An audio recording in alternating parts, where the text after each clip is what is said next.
I'm Minneapolis Mayor Archie Rybeck, and I want to welcome you to this White House Hangout via Google to talk about guns with the Vice President. We're here with a all-star group of mayors here. We have Mayor Stephanie Rawlings Blake. Mayor, good to see you, from Baltimore. Mayor Karen Wilson Freeman from Gary. Hello, Mayor. How are you? How are you, Mayor? And Mayor Steve Scafidi from Oak Creek, Wisconsin. It's a great group of mayors here, and we have many others who are listening. We are very, very blessed to have the Vice President here. He was even kind enough to wear a tie in Viking purple today, so we thank you for that, Vice President. But more important, we are very, very blessed because you've done a phenomenal job fighting for us to try to make our communities safer. I think all of us on so many levels have had incredible experiences that we hope no one ever has to have about what has happened with guns in this country. And no, it's not easy. And no, it's not simple politics. And yes, you have been there every step of the way for years and years. So let's start by saying thank you. We also want to just have a very informal conversation, and my job as moderator is to get mayors to do things that we're not accustomed to, which is to keep it short, not canned. We're not going to give big speeches. We're all very happy we're here, so let's get that out of the way. And let's just dive in and ask Mr. Vice President for you to maybe start, and we'll have an open-ended discussion. And if any of us mayors get a little windy, my job is to keep them tight. And if you do, my job is to say you're the Vice President. You can say whatever you want. No, RT. You know, I'm hampered by 36 years in the Senate, so I'm inclined to get windy, so stop me. But look, first of all, the mayors have done an incredible job. I'm working with you guys on the gun issues for a long, long time. And the reason I find mayors so passionate, you walk every day outside and you find gangbangers out there. You find people who are injured by guns, people who are using guns to commit suicide. And you go to the funerals. You're there. You see it. And so, but it's not just the mayors, as you know. There are people on the social media. For example, many are posting right now, I'm told. There are thousands of people posting right now about why they feel so passionately about us getting rational about basic gun safety initiatives. And, this is a pretty important day. In about 30 minutes, I got to get up out of this seat and go up and sit and preside over the United States Senate on a really important vote. And the irony is that something where the vast majority of the people have already spoken, where 90% of the American people believe we should have extended background checks, not changing the criteria, just extending the people who have to get a background check from the 40% who don't get one now to be included, that it's requiring 60 votes in the United States Senate, a supermajority to get that done. And I got to go up and preside. So this is going to be a close vote. And it's going to be but I can assure you one thing, that we're going to get this eventually. We're going to get this event. If we don't get it today, we'll get it eventually. And because I think the American people are way ahead of their elected officials. And so I got a question for all of you. What are you feeling? What are you seeing? What are you hearing from your constituents on the street, Democrat, Republican, Independent? Am I right that they're way ahead of the Congress on this, or am I kidding myself? Let's open it up. Somebody jump in. Well, I'll jump in. I mean, I think the overwhelming majority of Americans understand that there needs to be background checks that make sense, that stop people from having guns that shouldn't have guns. And if you make the argument that go after the criminals, one of the easiest ways to go after criminals is to make sure they don't get guns in the first place. So that's what I hear every day. I get emails, I get phone calls, I have discussions at community events. That's what the public's telling me. Those are simple things that we should have already done, frankly. Most Americans, a significant majority of Americans believe that. We need to get that done. That's absolutely correct, Mr. Vice President. There is a concern relative to the background checks, particularly in Indiana as it relates to the gun shows. There is a lot of activity in those parking lots. And when you have states like Illinois, where you have a lot of activity in Chicago, it's very easy for people to go across state lines to come over to Indiana, Gary in particular, and buy guns illegally with straw purchasers and then use them in Chicago. And that's happening a lot now. You know, I think what we're hearing out here is pretty clear in what the polls are reflecting. the people are ahead of the discussion in Washington right now, and they're with you and they're with the president. And I think one of the challenges is we've got to keep this as simple and clear a message as we can, and we have to not let people fall into despair on this. So in simple message, this is pretty clear. This is one law should apply to everybody. We don't let 60% of the people get on the plane and 40% go without a check, and we shouldn't do the same with guns. You know, assault weapons, which is not the discussion right now, and you have fought for years on, to me that's a pretty simple message, and it's a pretty heinous one. It's the idea that we should have a person who's a mass shooter be forced to reload. Now, how low a bar is that? But that's all that's about. And this is common sense stuff. And part of the discussion that happens, I think a lot, is like people will say, well, I believe it, but you know, nothing will happen in Washington. So if the vote goes the wrong way today, then people will say, well, I told you so. Well, what I loved, Vice President, is that you said, no, you're not giving up. And I can't give up because I know the moms I've stood with on corners with dead kids, and I've been at funerals, and I've seen mass shootings, and I've had to preside over them. And I'm not giving up, and I know you're not either.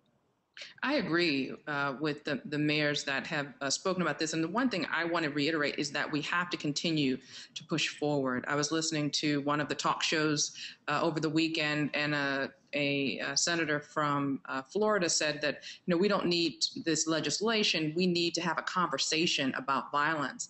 But I was thinking to myself as he said this, if it were your child that died in Newtown, would a conversation about violence be enough? Would that satisfy you that your country has responded to this issue? And my answer is no. So the Vice President, and thank you for being in Baltimore yesterday, was in Baltimore, in Maryland, where we've taken some huge steps on public safety with respect to our gun legislation that the governor headed the effort in the past session. And we need to continue this fight. We cannot let whatever happens in the Senate today, as the Vice President presides over the Senate, whatever happens, we can't stop. RT, if I can quickly comment, you know, the point that Karen made about gun shows in Gary, Indiana, and throughout Indiana, you know, there are 2,000 minimum to 5,200 gun shows every year. The big gun shows, they sell 1,000 guns at one of those shows. And a significant portion of those sales require absolutely no background check, none whatsoever. Now, how does it make sense to have to walk into Dick's Sporting Goods store and all you give is your name, your address, your place of birth, your country of origin, etc. You don't even have to give your social security number. What happens is that clerk picks up the phone and calls a speed dial number, the FBI or the National Instant Background Check System, says, RT Ryback is in here to purchase a gun. Doesn't say what kind of gun, doesn't give a model, doesn't give a serial number. Is he qualified under the law? Within 3 minutes, 92% of all the answers come back and say yes or no, denied or go forward. It doesn't say when denied, why denied. It doesn't say criminal background. It doesn't say adjudicated mentally incompetent. It just says denied. And within 24 hours, even that inquiry has to be ripped up.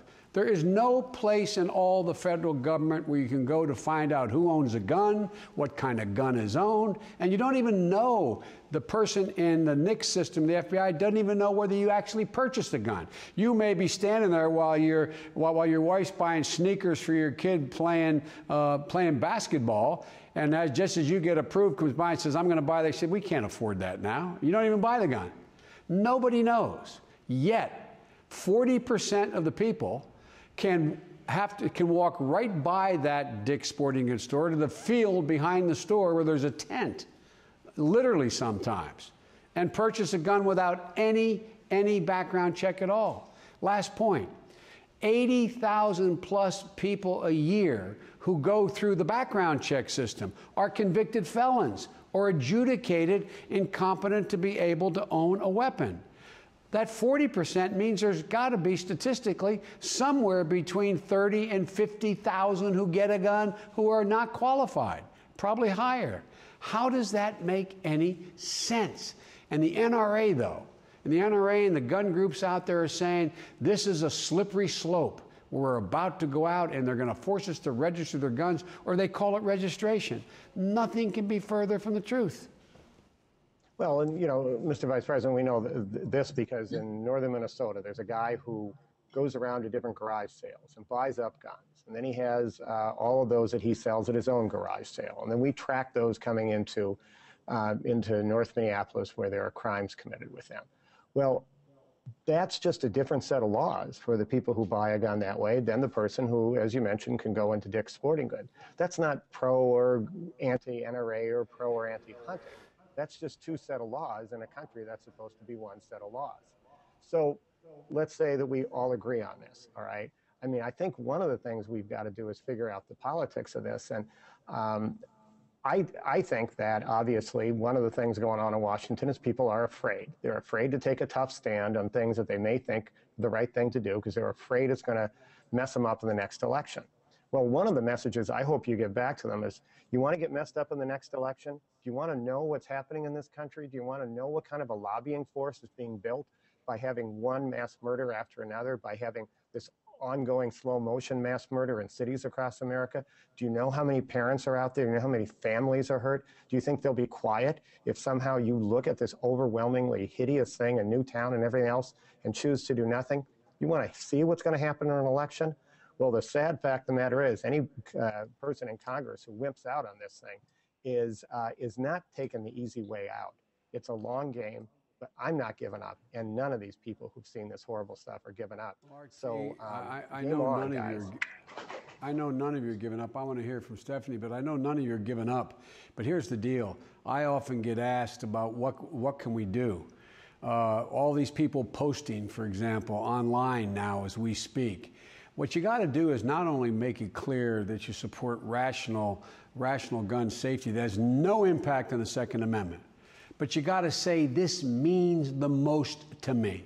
For example, all those polls show 80 to 90% of the American people think there should be background checks. It's logical to them to extend the background checks to the universe of people out there. Well, you know what I hear from members of Congress? I just met with one. He says, well, that may be true, Joe, but that 10% who doesn't agree, they're going to show up. They're going to show up and vote. And that 90% thinks it's a good idea, but they're not going to vote for me or against me because how I vote on this. You got to make clear. People have to make clear this is important to them. This is not just another issue. This is one of the big important issues for that 90% who think we should extend this. Vice President, I think you're absolutely right. And I think that we need to show that it's important across the board. The thing that we can all agree on is no one wants to go to another funeral. 2 weeks ago, I went to a double funeral. A mother buried two sons who were killed at the same time. That was one of the most heart-wrenching things I ever experienced. But it's also important to our law enforcement, our police officers who are out here serving and protecting every day, to have some level of security that the guns that are on the streets aren't in the hands of the wrong people. And so not only is it important to families, to parents, that should be enough, but it's also important to law enforcement officers. And if you're concerned about who's going to vote about you, then vote for them.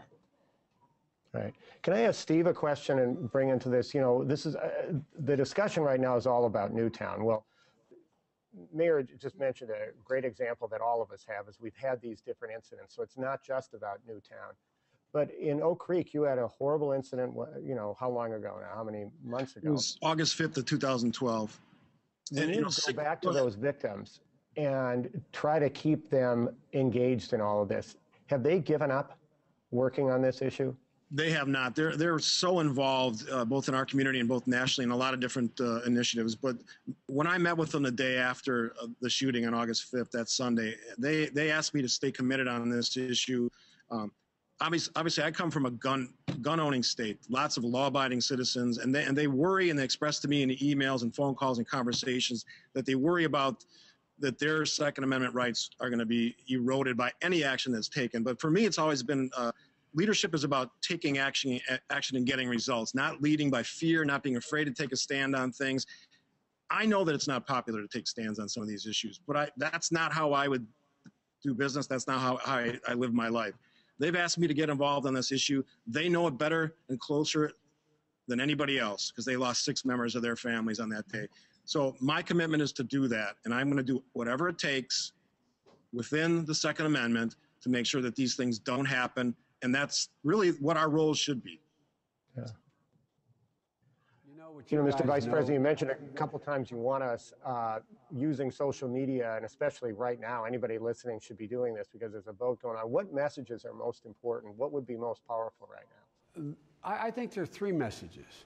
One, a lot of these guys and women up in Congress say, well, I'm going to have to look the NRA in the eye and the gun groups in the eye. Well, that's true, but you also have to look those parents in the eye. Those parents of Newtown are up there. They're sitting there. One of the women that lost a child, I don't have permission to use her name. I had all the families to breakfast at my home before they went up. This is the day before yesterday. And she's asking me, what do I say to the senators we're going to talk to? I said, well, just tell them what happened. She said, how can they not do something? Quote, my little girl was hiding in a bathroom, and this man shot her through the heart. That was a phrase. The other father said to me, look at me, and he said, you know, they always say, these gun lobbying groups, they say, guns don't kill, people do. Well, if people kill, why don't we keep the guns out of the hands of the people who kill?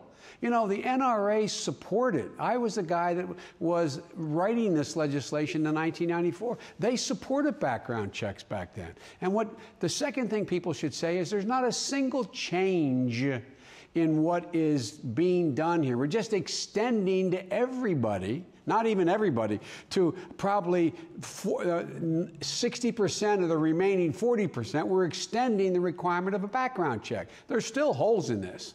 Still holes in this. But it's nothing new. There's no nose under the tent. There's no Second Amendment right laws. For example, Justice Scalia, in the last case, it was a Washington, D.C. case that went to the Supreme Court, acknowledged that the Congress has a right to eliminate certain types of weapons of war, my phrase, not his, that is totally constitutional. We have a right under the Second Amendment to say convicted felons shouldn't be able to own guns. There is no infringement on the Second Amendment. Not one single thing being proposed. You know, Mayor Rawlings Blake, I wonder if you could think this through too, as we think about how we can go back to our communities and engage this, because, you know, gee, how can I look in the NRA after I take a vote? Well, how about looking in the eyes of Taisha Edwards, Brian Cole, Accent Printing, or any of the people, the individual or mass murders in my town? And Mayor Rawlings Blake, I'm sure you've had plenty of personal experiences with this too. I wonder if maybe we should be asking them to look in the eyes of, you know, the folks of Baltimore who. That's why I have such a hard time understanding how, knowing what we know about what's happening on the streets of so many of our cities every day, how the thought that inaction is even a possibility. You know, one of the things that I'd like to talk to the Vice President about is the fact that, you know, we've seen significant decline in violence in Baltimore over the last decade, but we still know there are too many illegal guns on the streets of Baltimore. And in Baltimore, I know that the Vice President had mentioned how you can go into a Dick's Sporting Goods in some areas and purchase a gun. In Baltimore, we have one gun store in the entire city, yet for far too long, our city's been flooded with illegal guns that are coming in from up and down the 95 corridor. You know, the Vice President noted yesterday about the strong gun control legislation that we were able to get through the Maryland legislature, but our laws are only as strong as good as our neighbors' laws. So we really need the federal government's help. And I'm looking for ways that we can partner as mayors across the country to figure out ways that we can fight these illegal guns that are coming into our cities. Stephanie, if I may, one of the things that we feel very strongly about is a federal anti-gun trafficking statute. There is no federal law right now. And so we say that if you go into a store and you're able to buy a gun, but you're buying it for the express purpose of giving it to selling it to someone else other than taking it home as a gift for a family member, then you are violating the law. Because that's how straw purchasers work. They go out and they go to various gun stores, they go to these gun shows, they buy these weapons, they're legally able to buy them, and they then take them out and they sell them to a profit for a third person, to a third party, who then goes out and gets them engaged in this stream, which is a major racket of gun trafficking. And for example, one of the groups I met with, Stephanie, one of the 228 groups we met with in drafting what we would propose to the president, was a teacher. And she said, I asked I think it was fourth grade class, don't hold me to the class, but I think it was fourth grade, and said, well, where can you buy a gun? He said, oh, I'll show you, come outside, the black truck, the black truck. Amazing. Every neighborhood in every major city has the equivalent of a black truck. Why? Because straw purchasers provide the flow of these weapons into other people's, in these organized crime or groups that then go out and sell it to gangbangers, sell it to people who should not have and cannot have a gun. But you can't state to state do that. But if there's a federal law, Stephanie, that says you can't go to Virginia and you can't be a straw purchaser and sell a weapon to somebody who doesn't have a bag that you don't know for certain is able to own a gun, then you're guilty of a crime. That will put a real pinch on how many of these illegal guns end up in your city. I agree, and sign me up to be an advocate for that. I think it's essential that we stop the trend of legislating to the exception. Because as you're talking, I'm sure someone listening is saying, but oh no, what about in this one instance when it should be possible? Well, that's the exception. And the rule, the majority of times, those straw purchases that you talked about are flooding our streets with these guns, and they're putting them in the hands of people who we know are damaging our communities. I think we need to also be concerned about the whole movement that's afoot to gain reciprocity for the concealed carry. So if I have a gun permit in Indiana, then it's valid in Illinois, it's valid in Michigan. We have to be very careful about that because that cuts in the opposite direction.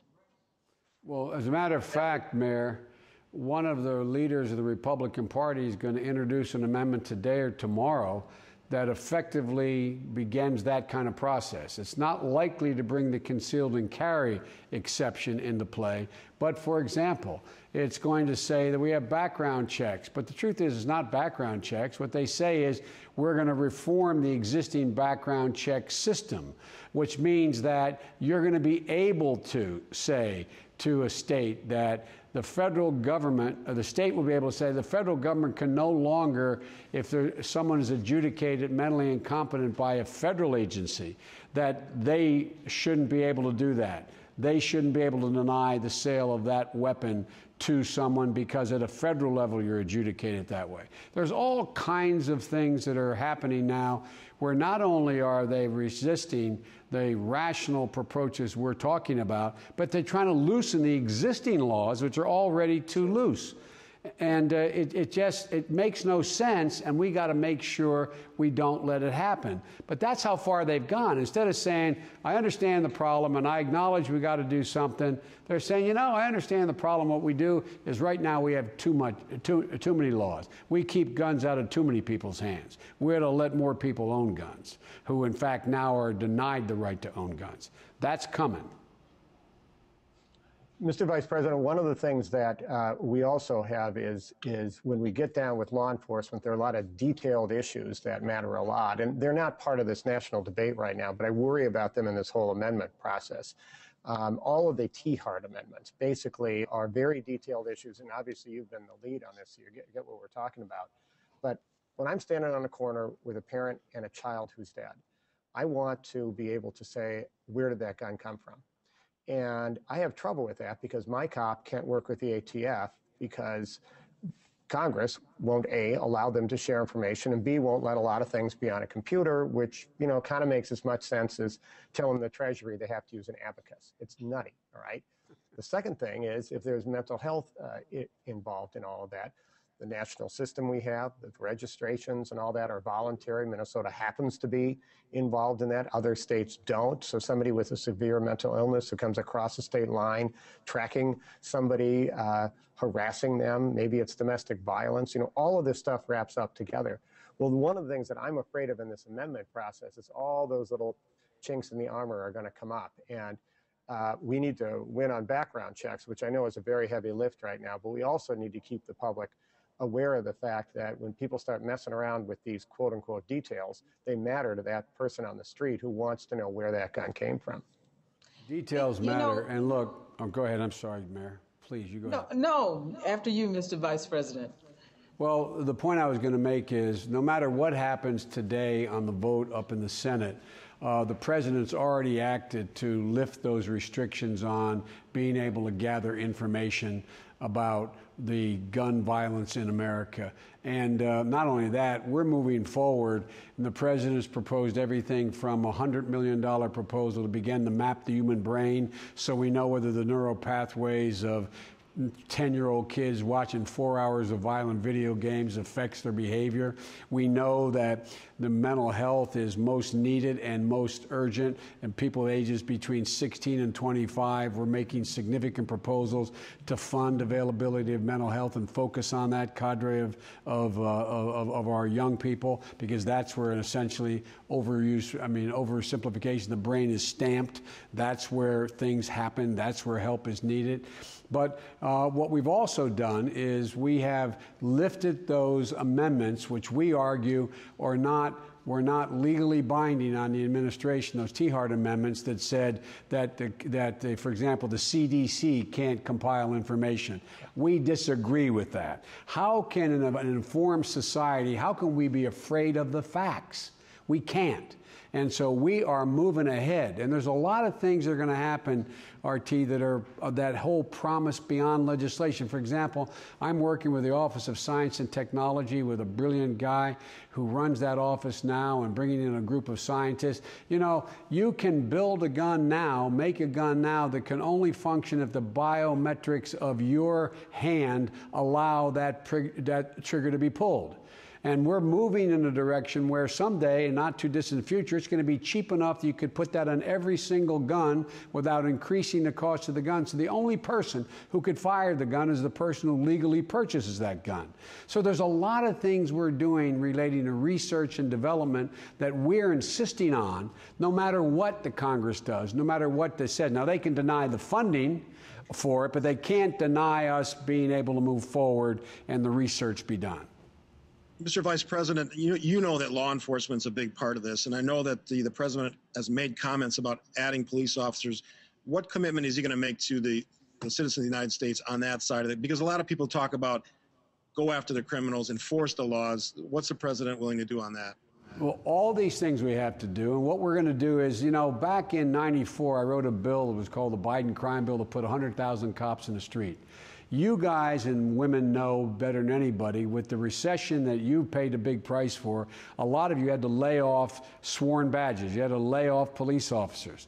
What happened from the day we passed putting 100,000 cops in the street in '94, the percentage of people murdered by a gun dropped from 6.6, I believe, per 100,000 to 3.4 per 100,000. So cops matter. That's why we proposed to add back 15,000 cops in the cops bill. So you folks out there who are pinched by this recession are able to get federal help to go out and hire police officers, because we know if you have more cops on the street, violent crime goes down and gun crime goes down. And the point that I think that Stephanie was raising, I'm not sure it was Stephanie, one of you were raising, is, we find in those states that have extensive background checks, 35% fewer domestic murders, 35% fewer domestic murders. The point is that all of these things add up. Making sure you have more cops on the street and enforcement, making sure that you have more extensive background checks, making sure that you have school safety programs where you train teachers to be able to identify those markers for real pathology in kids, not to treat it, but to get them treatment, increasing mental health availability. All these things matter. There's no one answer, but every one of them, including limit the size of magazines, will reduce the number of people victimized by a gunshot. You know, Mr. Vice President, I would also add to that just the opportunities that are available to these individuals who are perpetrators of illegal violence, illegal gun use, whether you're talking about employment opportunities, whether you're talking about educational opportunities, and that's both prior to them getting involved in the activity and then when they're incarcerated and they come out. When they come out, they have to have an alternate course to follow. Well, you know, you're absolutely right, Mayor. The last bill that I got passed with my name on it before I became vice president was called the Second Chance Act. And a very good friend, the senator from Pennsylvania, Senator Specter, and I fought like the devil to get that passed because we knew what you know. You know, a significant portion of the people that were released from jail in your city, in your county, in your state, and from a federal prison today, they've served their time. A significant number of them end up under a bridge because they get out and they get a bus ticket and a stipend. That's all they get. They've been in jail for a year, 2, 3, 5, 7, 10, and we're surprised they go back. So we propose that there be everyone released from prison have free drug counseling, that it continue. It's in our interest, that they have access to housing to get them started, that they have some means by which, other than getting on a bus with a few bucks in their pocket and end up literally under a bridge in your town, RT, sleeping there homeless. And it's in our naked self-interest to do that. That's the reason to do it. And we should give this, and this act gives the states and the cities, it gives them money for demonstration projects, how they can reduce recidivism. Because, you know, if you don't have a job, if you have no place to live, if you've been in jail learning bad habits for the past 8 years, and you get out and there's no hope, guess what? You go back. You go back to crime. Well, we want to thank you so much, Mr. Vice President, for a great amount of time. And on behalf of Mayor Stephanie Rawlings Blake of Baltimore, Mayor Karen Wilson Freeman of Gary, Indiana, Mayor Steve Scafidi of Oak Creek, Wisconsin, I really want to thank you for staying with it. We're obviously totally with you here. I hope anybody listening is active, especially on social media right now, getting to the people in the Senate, but also know that this issue isn't going away. And you've stayed with it for decades in politics, and that means an enormous amount to the people who have lost so many loved ones in our community. So we're right there with you every step of the way, and let's just keep up the fight. Thank you so much. My compliments to you folks. I mean, it's the mayors. You are that old trite expression, you're where the rubber meets the road. You know it. You know it better than anybody. And I've noticed Democrat and Republican mayors, there's virtually no difference. And this should not be political. This is not a political issue. This is a simple, common sense issue. And people I'm about to go up for the vote. They just gave me a note, time to leave for the Hill. I hope to God that there's 60 people up there that have the courage to stand up and understand that doesn't take that much courage. The people are with them. The people are with them. Thank you all very much. We'll be watching intently. Thank you, Mr. President. We have your back, Mr. Vice President. For sure. Go to whitehouse.gov if you want to know what we're doing down here. Thank you. Thank you. Thank you.